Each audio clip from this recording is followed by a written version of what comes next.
I think it's time my useless sister stopped pretending she's an entrepreneur, my brother said into the mic, swirling champagne like he was christening a ship. Everyone laughed. Even Dad. Even my ex. My name is Bryant, he beamed. I just made senior VP. And I'm making my first acquisition tonight, my sister's little failing business. You'll sign it over, right, sis? I didn't move. Didn't speak.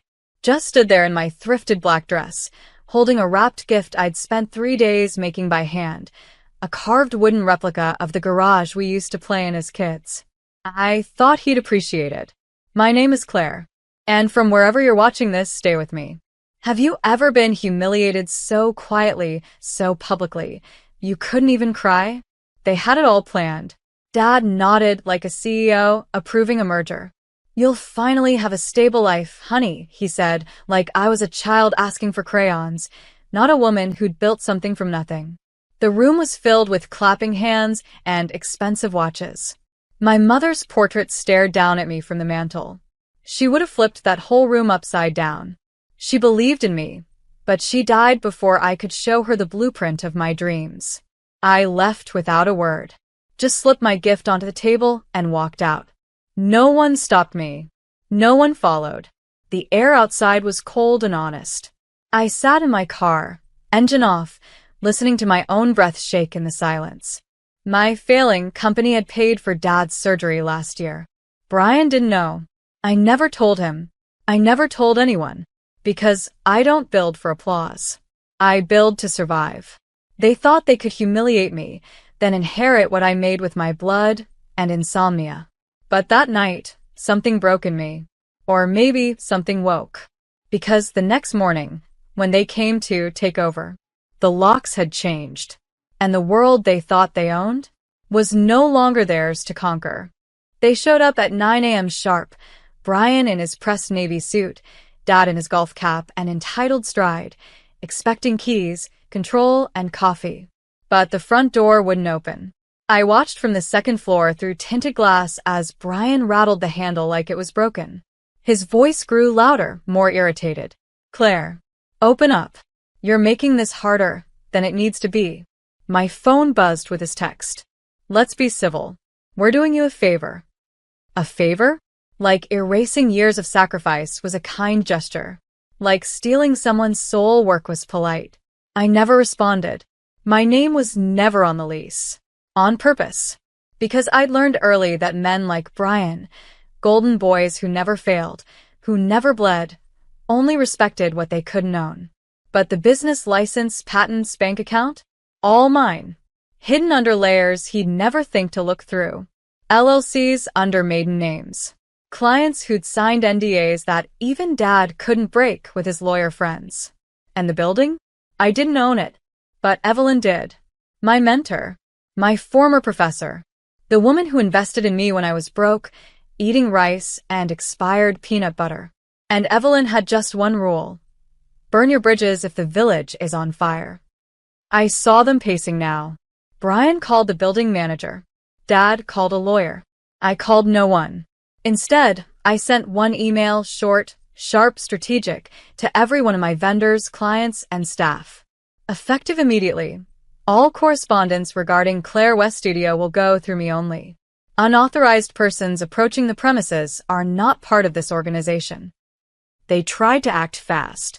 Brian's lawyer sent me a cease and desist, citing verbal agreement of transfer. I printed it, laughed, and fed it to the office shredder. Then I posted something simple to our socials. A picture of my desk, and one sentence. The Queen is wide awake. Let's build. That day, I learned something powerful. When they call you useless, they're terrified of what you'll become once you stop needing their approval. The first rail shot came from Dad's lawyer. A thick envelope with a golden seal, hand-delivered to my office, as if formality could mask the betrayal inside. They were suing me. Breach of verbal contract. Unlawful withholding of family assets. Failure to disclose company valuation for intra-family acquisition. I read it twice. Then laughed. Family asset? I had built this company with second-hand tech and sleepless nights while Brian was drinking bourbon on Ivy League rooftops. calling me a dropout embarrassment. But they wanted to bury me in paperwork, make me fold from fear. Except they forgot something. I'd already lost everything once before. And I'd survived. My name is still Claire. And I was done apologizing for building differently. By noon, I had my lawyer, a woman named Tanya, whose voice could freeze a judge. She read the paperwork, then looked at me and said, "They want war. Fine. Let's make it biblical." We responded the next day with a counterclaim: intentional defamation, emotional distress, attempted hostile takeover. We attached every email, every text, including Brian's smug message. "Don't make this messy, sis. I'll let you keep the website or something." I used to cry over words like that. Now I use them as weapons. The legal battle lit a fire under everything. Clients called, furious that they'd tried to replace me. One investor even asked if I wanted help scaling, not selling. Meanwhile, I heard Brian had begun bleeding money. His own startup, the real one he bragged about at parties, was tanking. Something about misreporting projections. Investors pulling out. Still, he held press interviews pretending he'd soon be acquiring a boutique brand run by a family member. He didn't say my name, but I saw the fear in his eyes. Because he knew I wasn't the dropout anymore. I was the threat he couldn't control. I posted one more thing that week. A video, no music, no captions. Just me, walking through my office, holding that wooden gift I made him, the one he never opened. And I said, some people build empires from stone, some from fire. But me? I built mine from every time he laughed at me. The walls were closing in on him. Brian tried to play the polished executive, but cracks were showing. His startup, a flashy fintech clone with recycled jargon, was exposed in a leaked report. Inflated user data, fabricated endorsements, misused grant money. I didn't leak it, but I knew who did. Evelyn had friends. In high places. People who remembered how Brian mocked her at my pitch meeting 3 years ago, called her another retired feminist trying to stay relevant. She never forgot. Neither did I. Still, I stayed quiet. That's the thing about real power. It doesn't scream. It doesn't beg. It waits. My name is Claire. And from wherever you're watching this, remember, silence is not weakness. It's strategy. Brian's investors began pulling out like teeth, one by one, until he was left with nothing but a name he could no longer afford to trademark. And that's when he showed up. Not in my office. At Mom's grave. I was already there, every Tuesday. I sat with her, told her what I was building, what I was surviving. Sometimes I cried. Sometimes I laughed. She always listened. But that day, I heard footsteps. Brian stood behind me, suit wrinkled, eyes bloodshot. "I didn't know you still came here," he muttered. "She believed in me," I said without turning. He sat. Didn't speak for a long time. Then, I was jealous, Claire. I finally looked at him. He wasn't the golden boy anymore. He looked like a man who'd finally seen his own reflection without the applause. You had nothing, and still made people follow you. You didn't even finish college. And somehow people trust you. They never trusted me. They just wanted what I could deliver. I nodded. That's the difference, Brian. I built something real. You built a stage. He opened his mouth like he wanted to argue, then stopped. And then, for the first time in our lives, my brother said something honest. I'm sorry. I didn't forgive him. Not yet. Maybe not ever. But I stood, left a white rose on Mom's stone, and whispered, "You said I was useless. But I turned your insult into gold." Then I walked away, heels clicking on the earth, my shadow longer than his apology. I thought that would be the end of it. But men like my father don't back down. They regroup. Brian may have broken, but Dad? Dad still believed titles made truth. He summoned me to his country club. No lawyers. Just family, he said. I wore black. No jewelry. No makeup. Just my silence and my spine. He smiled when I arrived. That same condescending smirk he used when I was 12 and dared to say I wanted to run my own business. Claire, he said, like he still owned my name. You've made your point. Now, let's fix this before more bridges burn. I sipped my water. Which bridges? Yours? Or the ones you never let me cross? His face tightened. You've embarrassed your family. Publicly. What you're doing is surviving. I cut in. And thriving. On my own. Without your approval or your funding. He laughed, cold, empty. You think because a few clients stick around and your brother stumbled, that makes you a CEO? No, I said calmly. The $1.8 million contract I just signed does. His glass froze halfway to his mouth. Tech design for a national retailer. I continued. They saw the article on your attempted takeover. Thought I was scrappy. Dad's eyes narrowed. Claire. No. You don't get to Claire me anymore. And that's when I did something I never thought I could. I stood up in that overpriced dining room, surrounded by old men in pastel polos, and I told my father exactly what he didn't expect. You raised me to think love was earned by obedience. But I've learned love doesn't live in permission. It lives in truth. And the truth is, you never saw me. You saw what you wanted me to be. And when I refused, you punished me with silence and shame. The table behind us went quiet. He looked humiliated. Good. I leaned in one last time. Soft, controlled. Like a woman who'd stopped bleeding from old wounds. You try to sell me off like inventory at a fire sale. Now I'm the fire. I walked out before he could reply. And I didn't look back. Because once you burn the pedestal they put you on, they're forced to see you eye to eye. 3 weeks later, they tried to steal my team. Brian was quiet now, buried in legal hell and LinkedIn silence. But Dad? He reached out to my lead developer, my marketing director, even my assistant. Offered them more money, flashy titles, promises of real stability. I found out when Lily, my assistant of 4 years, walked into my office with tears in her eyes. They said you'd burn out, she whispered. That you're too emotional to lead. I felt something crack inside me. Not fear, not panic. A calm, cold clarity. They're not coming for me anymore, I said. They're coming for what I've built. Because the thing is, when a woman builds something powerful, they'll either try to own it or destroy it. But I had learned the game. I gathered the team that afternoon. 22 people who had followed me through late nights, ramen lunches, and one shared dream. To build a company that didn't run on ego, but on purpose. I stood in the center of the bullpen and told them everything. No secrets. No spin.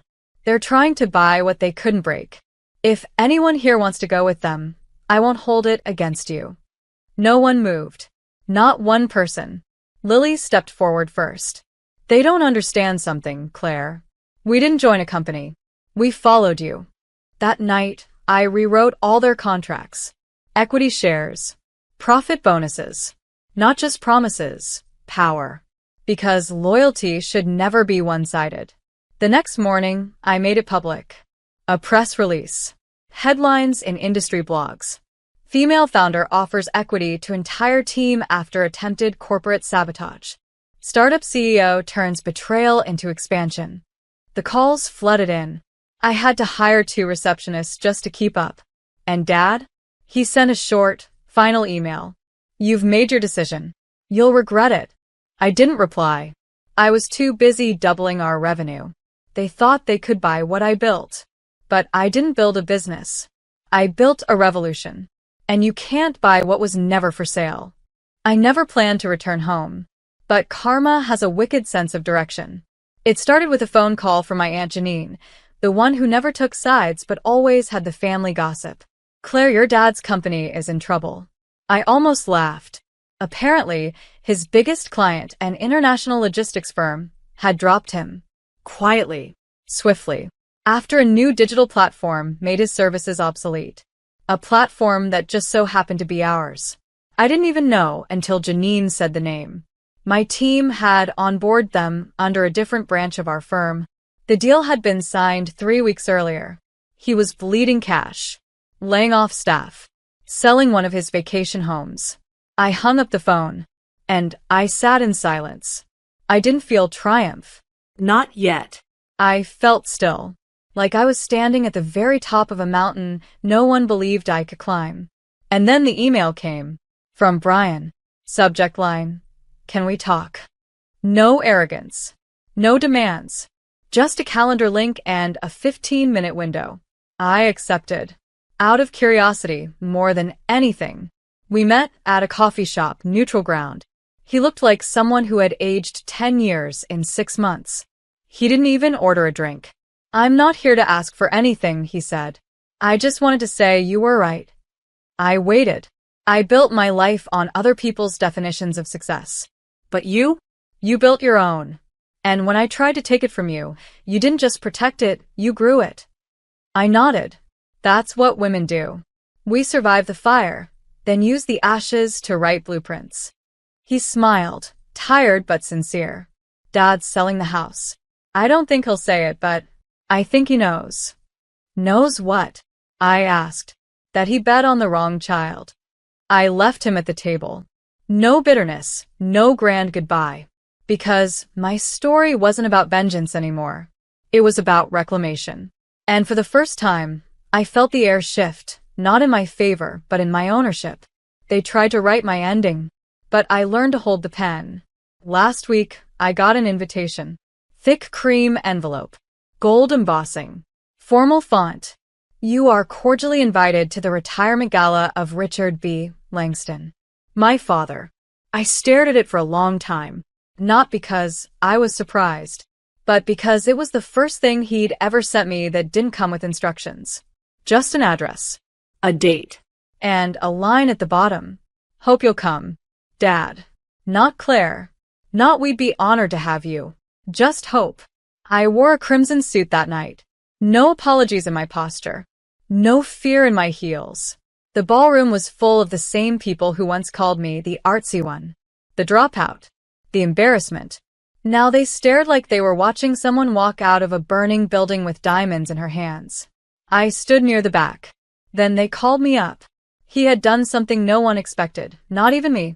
He made me the final speaker. I walked to the mic calm. Ready. "My father built a company from ambition," I began. "But he tried to pass it to someone who wore his name, not his vision." I looked directly at him. He didn't flinch. And when he tried to sell my name like property, I didn't fight back with force. I built my own house. And I lit a torch so bright, the world couldn't help but see me. Silence. Then applause. Quiet at first, then rising, like waves. He stood slowly as I stepped down. For a moment, we locked eyes. And then finally he nodded. The smallest bow. But it was enough. I walked out into the night, the city glittering like shattered glass beneath my feet. I don't need their legacy anymore. Because I've built one of my own. A legacy not of obedience, but of vision. Not handed down, but carved out. They called me a failure. A waste. A liability. Now, they call me ma'am. In boardrooms I used to clean. I was never useless. I was just underestimated.